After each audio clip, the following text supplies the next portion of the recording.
The book of Second Kings, chapter 7. Then Elisha said, Hear ye the word of the Lord. Thus saith the Lord, Tomorrow about this time shall a measure of fine flour be sold for a shekel, and 2 measures of barley for a shekel, in the gate of Samaria. Then a lord on whose hand the king leaned answered the man of God and said, Behold, if the Lord would make windows in heaven, might this thing be? And he said, Behold, thou shalt see it with thine eyes, but shalt not eat thereof. And there were 4 leprous men at the entering in of the gate, and they said one to another, Why sit we here until we die? If we say, We will enter into the city, then the famine is in the city, and we shall die there. And if we sit still here, we die also.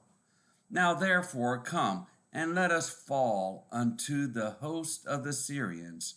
If they save us alive, we shall live, and if they kill us, we shall but die. And they rose up in the twilight to go unto the camp of the Syrians. And when they were come to the uttermost part of the camp of Syria, behold, there was no man there. For the Lord had made the host of the Syrians to hear a noise of chariots and a noise of horses, even the noise of a great host. And they said one to another, Lo, the king of Israel hath hired against us the kings of the Hittites and the kings of the Egyptians to come upon us. Wherefore they arose and fled in the twilight, and left their tents and their horses and their asses, even the camp as it was, and fled for their life. And when these lepers came to the uttermost part of the camp, they went into one tent, and did eat and drink, and carried thence silver and gold and raiment, and went and hid it, and came again and entered into another tent, and carried thence also, and went and hid it. Then they said one to another, We do not well. This day is a day of good tidings, and we hold our peace. If we tarry till the morning light, some mischief will come upon us. Now therefore come, that we may go and tell the king's household.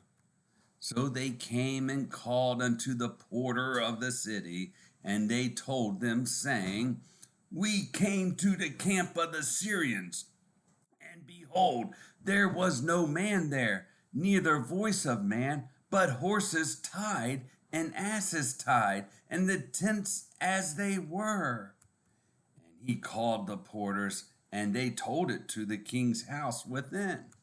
And the king arose in the night and said unto his servants, I will now show you what the Syrians have done to us. They know that we be hungry. Therefore are they gone out of the camp to hide themselves in the field, saying, When they come out of the city, we shall catch them alive and get into the city.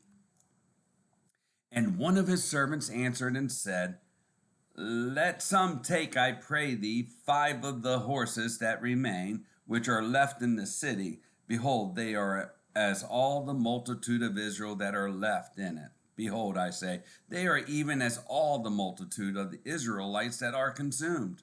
And let us send and see. They took therefore 2 chariot horses, and the king sent after the host of the Syrians, saying, Go and see. And they went after them unto Jordan. And lo, all the way was full of garments and vessels, which the Syrians had cast away in their haste. And the messengers returned and told the king. And the people went out and spoiled the tents of the Syrians. So a measure of fine flour was sold for a shekel, and 2 measures of barley for a shekel, according to the word of the Lord. And the king appointed the Lord on whose hand he leaned to have the charge of the gate, And the people trode upon him in the gate, and he died, as the man of God had said, who spake when the king came down to him. And it came to pass, as the man of God had spoken to the king, saying, 2 measures of barley for a shekel, and a measure of fine flour for a shekel, shall be tomorrow about this time in the gates of Samaria. And that Lord answered the man of God and said, Now behold, if the Lord should make windows in heaven, might such a thing be? And he said, Behold, thou shalt see it with thine eyes, but shalt not eat thereof. And so it fell out unto him, for the people trode upon him in the gate, and he died. The book of 2 Kings, chapter 7.